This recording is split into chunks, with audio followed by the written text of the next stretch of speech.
Vous allez nous parler des Français qui décident d'aller se faire soigner à l'étranger. Alors évidemment, la motivation, c'est de faire des économies sur des soins qui sont chers et qui sont peu ou pas remboursés. On va voir quelle est la prise en charge et si c'est vraiment un moyen de réduire la facture, mais évidemment à qualité égale. Oui, en fait, c'est une question qui est encore assez taboue pour les Français d'aller se faire soigner à l'étranger parce que dans notre pays, il y a une très bonne offre de soins. L'hospitalisation est très bien prise en charge. Donc, a priori, il n'y a quand même aucune raison de traverser les frontières pour aller se faire soigner ailleurs. C'est vraiment, on a une place à part dans le marché mondial du tourisme médical qui est par ailleurs en pleine croissance. Par exemple, les Américains sont extrêmement nombreux maintenant à aller se faire opérer du cœur en Inde ou en Thaïlande, faute de pouvoir payer ces opérations à prix d'or dans leur pays. Ou des Britanniques, par exemple, qui eux aussi, pour d'autres raisons, sont poussés vers l'étranger parce qu'il y a des listes d'attente interminables, même pour des interventions qui peuvent paraître assez urgentes. Alors, on n'en est pas là. Et il y a quand même pas mal de Français qui vont se faire notamment faire des soins dentaires à l'étranger. Oui, une petite précision avant, c'est que quand on parle de tourisme médical, on pense tout de suite à la chirurgie esthétique. J'ai écarté cette thématique-là parce que c'est quand même assez particulier. Ça relève davantage de soins de confort. Et comme il n'y a aucune prise en charge de la Sécu, il n'y a aucun chiffre officiel. Pour les dents, en revanche, il y a des chiffres. Et les derniers montrent qu'en 2013, c'est la dernière année pour laquelle on a des chiffres disponibles, il y a 21 000 Français qui ont reçu des soins dentaires à l'étranger, principalement dans 3 pays, Hongrie, Espagne et Portugal. Alors évidemment, on ne prend pas l'avion pour une carie ou un détartrage, c'est pas très rentable. Mais pour des prothèses qui, c'est pas un mystère, sont très mal remboursées en France, ou pour des implants qui sont pas remboursés du tout. Et à l'étranger, les soins peuvent coûter jusqu'à 3 fois moins cher. Si on prend l'exemple de la Hongrie, par exemple, un implant dentaire complet, donc avec la couronne, c'est entre 800 et 1000 euros, alors qu'en France, c'est près de 2000 euros, donc ça fait quand même une sacrée différence.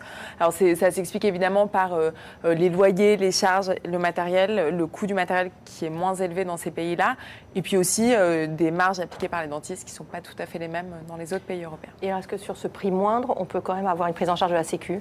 Oui, alors en fait là, tout dépend de la destination. Si c'est hors Union européenne, il n'y a aucune prise en charge, sauf pour les soins urgents. Si vous avez un énorme abcès dentaire pendant vos vacances au Maroc, vous pourrez en partie être pris en charge. En revanche, si c'est pour une prothèse qui est donc programmée, non.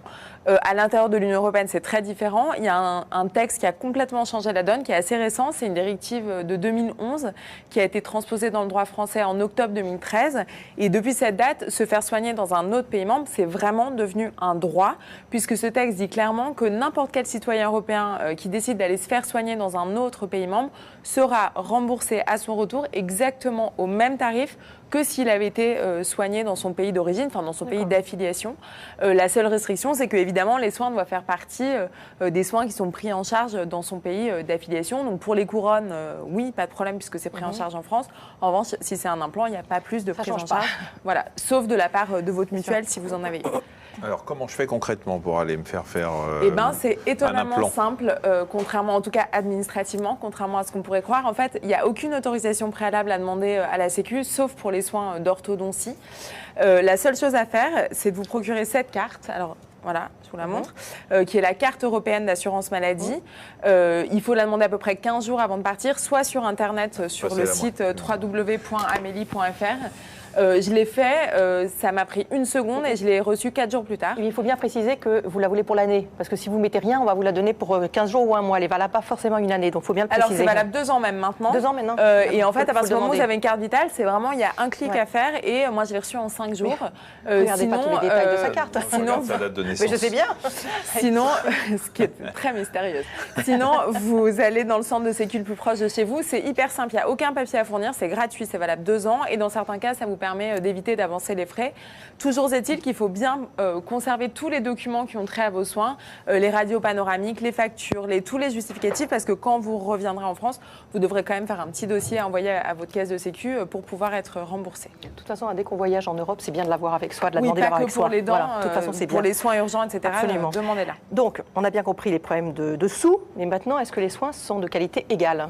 Alors, c'est une des grandes questions. Quand vous tapez tourisme dentaire ou soins dentaires à l'étranger sur Internet, vous tomberez sur plein de sociétés qui se sont vraiment spécialisées dans ce secteur en nouant des partenariats avec des cliniques principalement à Barcelone et à Budapest. Et évidemment, à part l'argument du prix qui est majeur, elles mettent tout en avant la sécurité des patients avec des espèces de chartes qualité, des garanties. Il faut bien savoir que tout ça n'a aucune valeur. Il n'y a aucune instance, ni publique ni privée en France, qui est habilité à accréditer des établissements à l'étranger. Déjà en France, c'est très compliqué d'accréditer un établissement, mais à l'étranger, ça n'existe pas.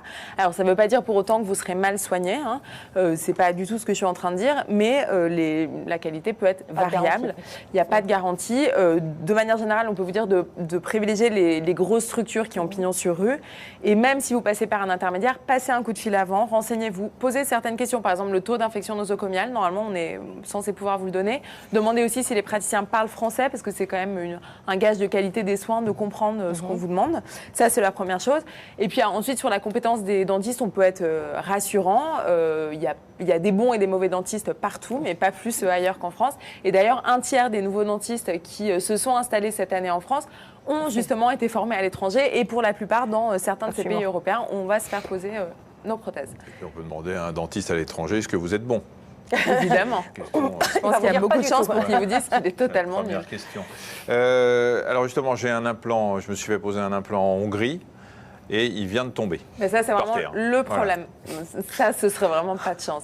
Mais il peut arriver qu'effectivement, qu'il y ait une mauvaise intégration à l'os ou des choses comme ça. Et là, c'est vraiment ça le problème du tourisme dentaire, c'est que vous aurez beaucoup de mal à trouver un dentiste qui accepte de vous prendre en charge en France, sauf urgence absolue, évidemment. Si vous avez une hémorragie, une énorme infection, on vous prendra en charge. Mais si c'est une reprise sur l'implant lui-même, c'est très compliqué parce que les interventions réalisées en France engagent la responsabilité civile des dentistes et qu'ils n'ont pas très envie de prendre le risque d'un éventuel recours du patient pour une prothèse qu'ils n'ont pas posée eux-mêmes. Et souvent, ils ne savent pas exactement dans quelles conditions elle a été posée. Il y a aussi un problème de traçabilité. Il n'y a pas forcément de fiche qui dit d'où vient la prothèse, quel matériel c'est, etc. Et donc, voilà, les dentistes se méfient beaucoup. Résultat, bien souvent, vous serez obligé de reprendre l'avion pour vous faire poser la prothèse, sachant que déjà, pour un implant, il faut au moins y aller 2 fois entre la pose, la cicatrisation. La deuxième fois, ça fait quand même 3 allers-retours. En matière d'économie, vous payez plus cher que si vous l'avez fait en France.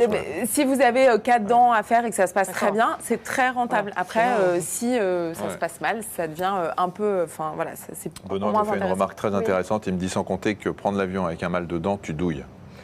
Oui, mais si c'est une vraie... C'est important de le signaler. Elle ne dit pas pour une carie dentaire. Elle a dit si c'est une vraie urgence, personne ne va vous laisser avec une rage de dents énorme. Je voulais juste remercier Benoît de son attention. Un site internet pratique? Oui, en fait, depuis cette directive européenne, chaque pays a l'obligation d'avoir ce qu'on appelle un point de contact pour les soins transfrontaliers. Si je vous embête, vous me dites. Pas du tout, mais voilà, c'est Benoît qui me dit des choses dans l'oreille, mais je ne peux pas tout vous dire non plus.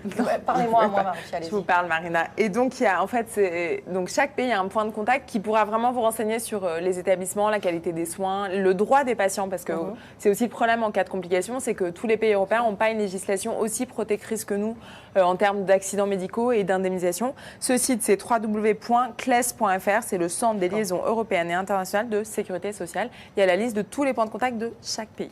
Formidable, merci. C'était très intéressant, Marie-Pierre. Merci.